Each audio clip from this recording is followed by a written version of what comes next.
कि पाकिस्तान तहरीक इंसाफ के अंदर बहुत सारे ऐसे लोग थे जो ये कॉन्फ्रंटेशन नहीं चाहते थे, उनको पता था कि ब्लड शेड हो सकता है। अच्छा, वो ग्रुप कौन सा है जिसमें जो कॉन्फ्रंटेशन चाहता है? कोई आइडेंटिफाई कर सकते हैं हम 3-4 जो कॉन्फ्रंटेशन चाहता है? उसमें फवाद चौधरी हैं, शीरी मज़ारी हैं, ये फ़ारूक हबीब हो गए, इस तरह के लोग हैं उसमें। But why do they want to do this?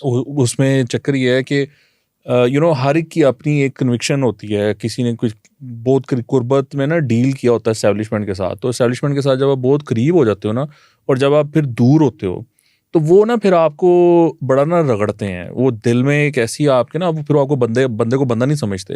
तो इन लोगों ने इतना अरूज देखा हुआ है कि जब आप वो उस अरूज से गिरते हो ना, तो वो फिर आपको जब कहते हैं, वो कहते हैं निज़ाम ही बर्बाद कर। फवाद चौधरी अरेस्ट हुआ है ना, उसको काफ़ी कुछ फिर होता है ना मामला, उसको कहते हैं तेरा है भी काट देंगे, तेरा है भी काट देंगे, इतना जलील कर देते हैं कि ये दिल में रह जाती हैं बातें। लेकिन फवाद चौधरी ने तो पहले भी, मतलब अरेस्ट तो वो हुए हैं पंजाब गवर्नमेंट गिरने के बाद, तो परवेज़ इलाही के मुताबिक वो पहले भी उन हॉक्स में शामिल थे जो गवर्नमेंट गिराने की बात कर रहे थे, जबकि एस्टेब्लिशमेंट चाहती थी ऑफ कोर्स कि अभी जो मामला हैं वो सीधे सीधे चले आए, IMF किस्त वगैरह है। तो फवाद चौधरी तो शुरू से ही हॉक है। वो आपने सुना नहीं है कि कभी कभी आप उनको लगता है अपुनी गॉड है, तो वो आप इतनी पावर देखी होती है आपने, तो वो आप इतने करीब होते हो, आप कहते हो मैं ही हूँ, मैं ही इनका बॉस हूँ।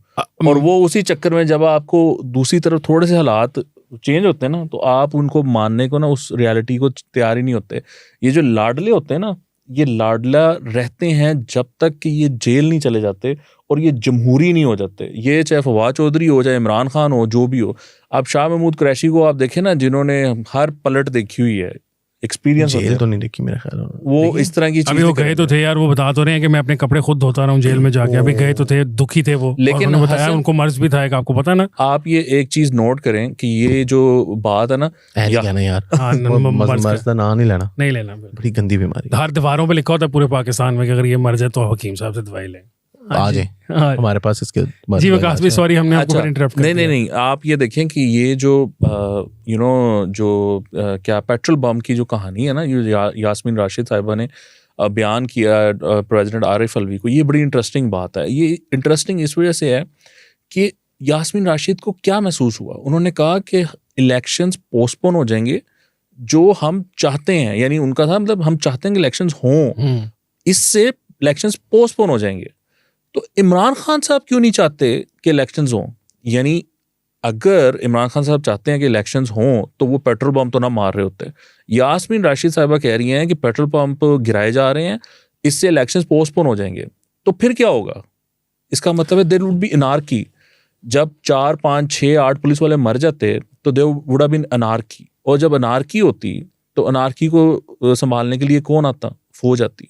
जब फौज आ जाती तो ये जो गवर्नमेंट है ना, ये आपकी PDM की और ये केयरटेकर गवर्नमेंट, ये सब फारिग हो जाते हैं। This is what Imran Khan wants. नहीं, लेकिन this is an individual ambition. काफी आपकी बात से मैं बिल्कुल एग्री कर रहा हूँ, लेकिन इसका जो एंड जो होगा वो PDM को तो चले नुकसान होगा, उनकी जो टूटी फूटी लूली लंगड़ी हुकूमत है वो चली जाएगी। लेकिन इमरान खान साहब अगर फर्ज करें मेरे अजीज हमवतनों हो जाता है तो उसके बाद इमरान खान साहब का क्या फ्यूचर है? इस वक्त तो वो डायरेक्ट कॉन्फ्रंटेशन के ऊपर है। देखिए वो शहबाज शरीफ साहब को जो है वो रखेंगे बड़े अच्छे किस्म के गेस्ट हाउस में, उसको जेल करार देंगे, और इमरान खान साहब को इस दफा उन्होंने सही वाली मच में, ऐसी बात नहीं। विकास भाई तो शुरू से मच में भेज रहे हैं उनको। मैं तो देखें, अगर आप लोगों का ये पॉडकास्ट इजाजत देता है, अगर नहीं देता तो काट दिएगा। लेकिन मैं ये कहता हूं कि मैं छोड़ता हूं नहीं, मैं आपको कहता हूं जो सिचुएशन है ना, जो सिचुएशन है, मैं ये नहीं कह रहा मार्शल लॉ लगाएं, इससे कहीं से भी ये ना महसूस किया जाए। लेकिन अगर कुछ लोगों ने फैसले ना किए ना, तो मार्शल लॉ के अलावा कोई मौका बचेगा ही नहीं।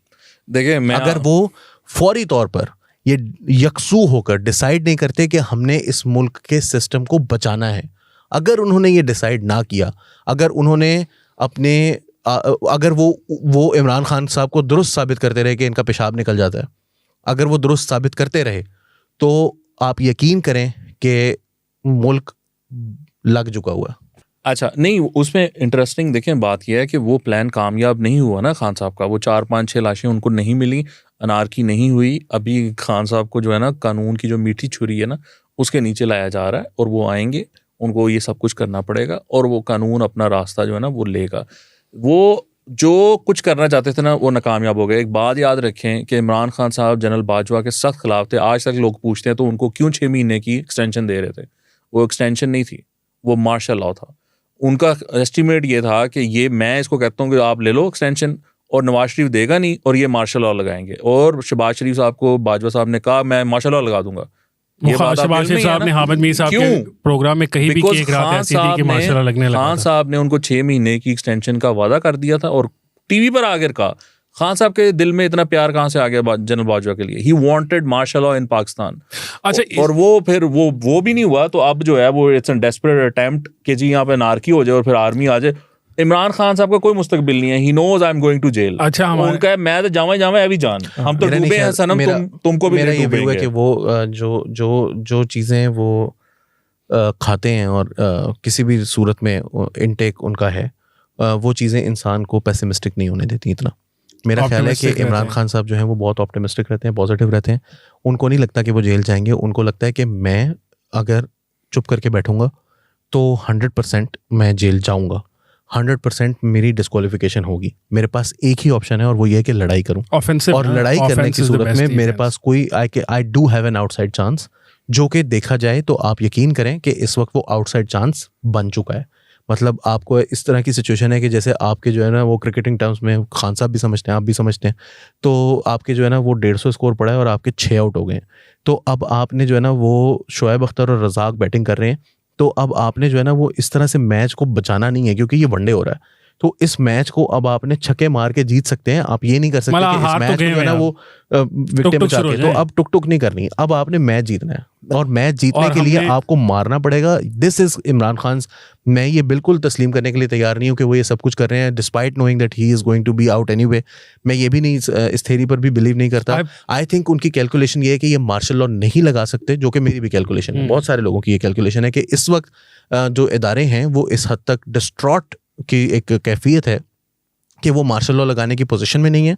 उनको गालियां पड़ रही हैं, सोशल मीडिया को वो काबू नहीं कर पाएंगे, जो कि मेरा ख्याल है वो कर सकते हैं, लेकिन वो कर नहीं रहे। और ऐसी सिचुएशन के अंदर एक ऐसी जब वैक्यूम है, क्योंकि दूसरी तरफ सियासी जमातें कोई नहीं है, एस्टैब्लिशमेंट कमज़ोर है, और पाकिस्तान में अगर आप एक शख्स है जो कि नैरेटिव को भी ड्राइव कर सकता है, पॉलिटिक्स को भी अपनी मर्जी से ड्राइव कर सकता है, और वो तमाम चैनल्स को जानता है, यानी कि उसके पास अगर आपने उसकी पैमरा को इजाज़त नहीं दी है, कि पैमरा ने कह दिया कि जी इसकी तकारीर ना दिखाई जाए, वो BBC उर्दू के पास चला गया, नेक्स्ट डे वो VOA उर्दू के पास चला गया, तीसरे दिन वो VOA इंग्लिश के पास चला गया, वो DW के पास चला जाएगा, वो AFP के पास चला जाएगा। He will get his word out in one way और the other. So therefore I don't think that he is उनकी कोई डिफीटिस्ट मेंटालिटी के साथ वो खेल रहे हैं। I think he is playing it to win the game and he will win, अगर हमारे इदारे भी जीतने के लिए नहीं खेलेंगे तो। ओके, थैंक यू अली, बहुत आपका शुक्रिया कि इदारे हमारे जीतने के लिए नहीं खेलेंगे। बस मेरा ख्याल है प्रोग्राम खत्म कर लेते हैं। मार्शल लॉ मैं लगा देता हूँ, उन्होंने लाना मार्शल लॉ नहीं लगाना, मैं लगा मार्शल लॉ मेरे अजीज हमवतनों, मैं ये कह रहा हूँ कि जो कवानीन हैं मेरे जो कवानीन हैं मुल्क के,